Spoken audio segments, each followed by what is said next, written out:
ജീവചരിത്രമാലയുടെ മറ്റൊരു വ്യത്യസ്തമായ വീഡിയോയിലേക്ക് ഏവർക്കും സ്വാഗതം. ഇന്ന് ഞങ്ങൾ നിങ്ങൾക്ക് മുൻപിൽ അവതരിപ്പിക്കാൻ പോകുന്ന സാഹിത്യകാരൻ, കഥാകൃത്ത് പി കേശവദേവ്. ഒരു പക്ഷേ ഓടയിൽ നിന്ന് എന്ന ഒരൊറ്റ കൃതിയിലൂടെ മലയാളിക്ക് മുമ്പിൽ അദ്ദേഹത്തെ നമുക്ക് വിവരിക്കാം. പി കേശവദേവ്. ജനനം 1904, മരണം 1983.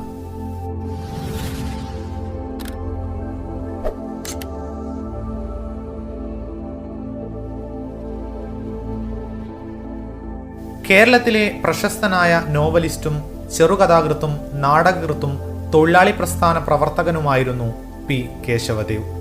ജനനം 1904, മരണം 1983. എറണാകുളം ജില്ലയിലെ വടക്കൻ പറവൂരിലാണ് അദ്ദേഹം ജനിച്ചത്. അദ്ദേഹത്തിന്റെ യഥാർത്ഥ നാമം കേശവപിള്ള എന്നായിരുന്നു.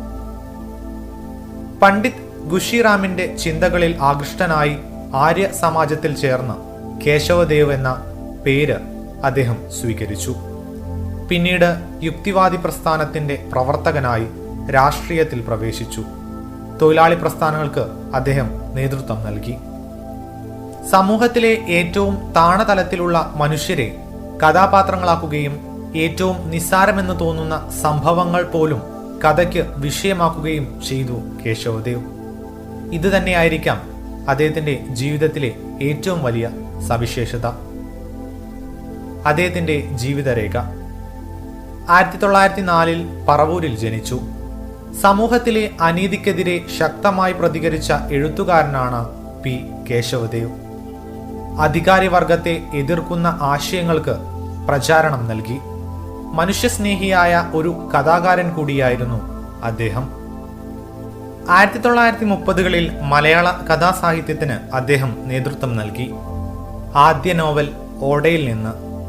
അതിനുശേഷം 20 നോവലുകളും 16ഓളം ചെറു കഥാസമാഹാരങ്ങളും 10ലേറെ നാടകങ്ങളും 7 ഏകാംഗ നാടക സമാഹാരങ്ങളും ആത്മകഥാ രൂപത്തിലുള്ള 2 ഗ്രന്ഥങ്ങളും ചില ഗദ്യകവിതകളും നിരൂപണങ്ങളും കേശവദേവ് എഴുതിയിട്ടുണ്ട്. അയൽക്കാർ എന്ന കൃതിക്ക് കേന്ദ്ര സാഹിത്യ അക്കാദമി അവാർഡ് ലഭിച്ചിട്ടുണ്ട്. റഷ്യൻ വിപ്ലവത്തിൽ നിന്ന് പ്രചോദനം ഉൾക്കൊണ്ട് രചിച്ച നോവലാണ് കണ്ണാടി. ഇത്രയേറെ ജീവിതയാതനകൾ അനുഭവിച്ച എഴുത്തുകാർ മലയാളത്തിൽ വിരളമാണ്. ഓടയിൽ നിന്ന് എന്ന നോവൽ സിനിമ ആക്കിയിട്ടുണ്ട്. സ്വദേശാഭിമാനി, രാജഭാരതം, പ്രതിദിനം, മഹാത്മാ എന്നീ ആനുകാലികങ്ങളുടെയും തൊഴിലാളി പത്രത്തിന്റെയും പത്രാധിപരായിരുന്നു. കേരള സാഹിത്യ അക്കാദമിയുടെയും സാഹിത്യ പ്രവർത്തക സഹകരണ സംഘത്തിന്റെയും പ്രസിഡന്റായിരുന്നു അദ്ദേഹം. കുറച്ചുകാലം ആകാശവാണിയിൽ പ്രൊഡ്യൂസറായി ജോലി ചെയ്തു. ആദ്യ ഭാര്യ ഗോമതിയമ്മ. പൊരുത്തക്കേടുകളാൽ ആ ദാമ്പത്യം മുന്നോട്ടു പോയില്ല. അക്കാലത്ത് അവർ ഒരു പെൺകുട്ടിയെ വളർത്തുമകളായി സ്വീകരിച്ചു. ദാമ്പത്യബന്ധം തകർന്നിട്ടും ദേവ് ഈ വളർത്തുപുത്രിയോടൊപ്പം ബന്ധം നിലനിർത്തി. 1956 ദേവ് ആകാശവാണിയിൽ നാടക വിഭാഗത്തിൽ ഉദ്യോഗസ്ഥനായി. ഏറെ കഴിയും മുൻപ് അദ്ദേഹം വീണ്ടും വിവാഹം ചെയ്തു.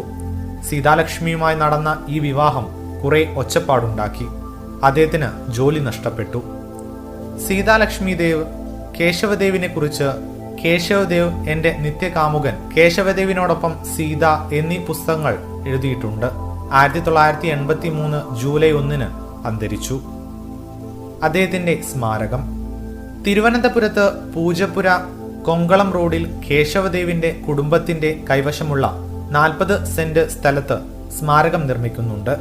ഇതിനായി 2018 ബജറ്റിൽ 20 ലക്ഷം രൂപ സർക്കാർ അനുവദിച്ചിരുന്നു. ദേവിന്റെ ലോകം എന്നാണ് ഈ സാഹിത്യ ചരിത്ര മ്യൂസിയത്തിന്റെ പേര്. കേശവദേവ് ട്രസ്റ്റാണ് സർക്കാരിന്റെ സഹായത്തോടെ ഈ സ്മാരകം നിർമ്മിക്കുന്നത്. കേശവദേവിന്റെ പറവൂർ കെടാമംഗലത്തെ നല്ലേടത്ത് വീട് മുസിരിസ് പൈതൃക സ്മാരകങ്ങളിൽ ഒന്നായി പ്രഖ്യാപിക്കപ്പെട്ടിട്ടുണ്ട്. 13 സെന്റ് ഭൂമിയും വീടും ഏറ്റെടുത്താണ് സ്മാരകമാക്കാനുള്ള നടപടികൾ പുരോഗമിക്കുന്നത്. ദേവിന്റെ ആത്മകഥയായ എതിർപ്പിൽ നല്ലേടത്ത് തറവാടിനെക്കുറിച്ച് വരികളുമുണ്ട്. അദ്ദേഹത്തിന്റെ പ്രധാന കൃതികളിലൂടെ നമുക്കൊന്ന് കണ്ണോടിക്കാം. നോവലുകൾ: ഓടയിൽ നിന്ന്, ഭ്രാന്താലയം, അയൽക്കാർ, റൗഡി, കണ്ണാടി, സ്വപ്നം, എനിക്കും ജീവിക്കണം, ഞൊണ്ടിയുടെ കഥ, വെളിച്ചം കീറുന്നു, ആദ്യത്തെ കഥ, എങ്ങോട്ട്, 1,00,000 കാറും എന്നിങ്ങനെയാണ് അദ്ദേഹത്തിൻ്റെ ചെറുകഥകൾ. ഇന്നത്തെ നാടകം ഉഷസ്, കൊടിച്ചി, നിയമത്തിൻ്റെ മറവിൽ, ഒരു രാത്രി, റെഡ് വളണ്ടിയർ, പണത്തേക്കാൾ വലുതാ മനുഷ്യൻ, മരച്ചീനി, അവൻ വലിയ ഉദ്യോഗസ്ഥന, PC-യുടെ പ്രേമകഥ, ഭവാനിയുടെ ബോധധാര, മലക്കറിക്കാരി, വാതിൽ തുറക്കാം, പങ്കൻ പിള്ളയുടെ കഥ, ഉണർവ്, ഘോഷയാത്ര, പ്രേമിക്കാൻ നേരമില്ല, ആലപ്പുഴയ്ക്ക്, മീൻകാരൻ കോരൻ, കൊതിച്ചി, ക്ഷേത്രസന്നിധിയിൽ, രണ്ടുപേരും നാടുവിട്ടു, വേശ്യാലയത്തിൽ, കാരണവവിരുദ്ധ സംഘം, കഞ്ചാവ്, 3-4 കൊച്ചുങ്ങളുണ്ട്, ജീവിത സമരം, സ്വർഗത്തിലൊരു ചെകുത്താൻ, ദുഷിച്ച പ്രവണത, സ്നേഹത്തെ അന്വേഷിച്ച്, എന്നെപ്പോലെ വളരണം അവൻ. ഇത്രയുമാണ് അദ്ദേഹത്തിൻ്റെ നാടകങ്ങൾ. നാടകകൃത്ത്, മുന്നോട്ട്, പ്രധാനമന്ത്രി, ഞാനിപ്പോ കമ്മ്യൂണിസ്റ്റാകും, ചെകുത്താനും കടലിനുമിടയിൽ, മഴയങ്ങും കൂടെയിങ്ങും, കേശവദേവിൻ്റെ നാടകങ്ങൾ. അദ്ദേഹത്തിന് ലഭിച്ച പ്രധാന പുരസ്കാരങ്ങൾ: 1964 അയൽക്കാർ എന്ന നോവലിന് കേന്ദ്ര സാഹിത്യ അക്കാദമി അവാർഡും 1970 സോവിയറ്റ് ലാൻഡ് നെഹ്റു അവാർഡും നേടി. കേരള സാഹിത്യ അക്കാദമി ഫെലോഷിപ്പ് അദ്ദേഹത്തിന് ലഭിച്ചിട്ടുണ്ട്. ഇത്രയും പ്രധാനപ്പെട്ട ഏടുകൾ മാത്രമെടുത്തിട്ടാണ് കേശവദേവിൻ്റെ ഈയൊരു ജീവചരിത്രരേഖ നമ്മൾ തയ്യാറാക്കിയിരിക്കുന്നത്. എല്ലാവർക്കും വീഡിയോ ഇഷ്ടമായെന്ന് വിചാരിക്കുന്നു. ജീവചരിത്രമാലയിൽ മറ്റൊരു വ്യത്യസ്തമായ വീഡിയോയുമായി വീണ്ടും കണ്ടുമുട്ടാം. കേട്ടിരുന്ന എല്ലാവർക്കും നന്ദി, നമസ്കാരം.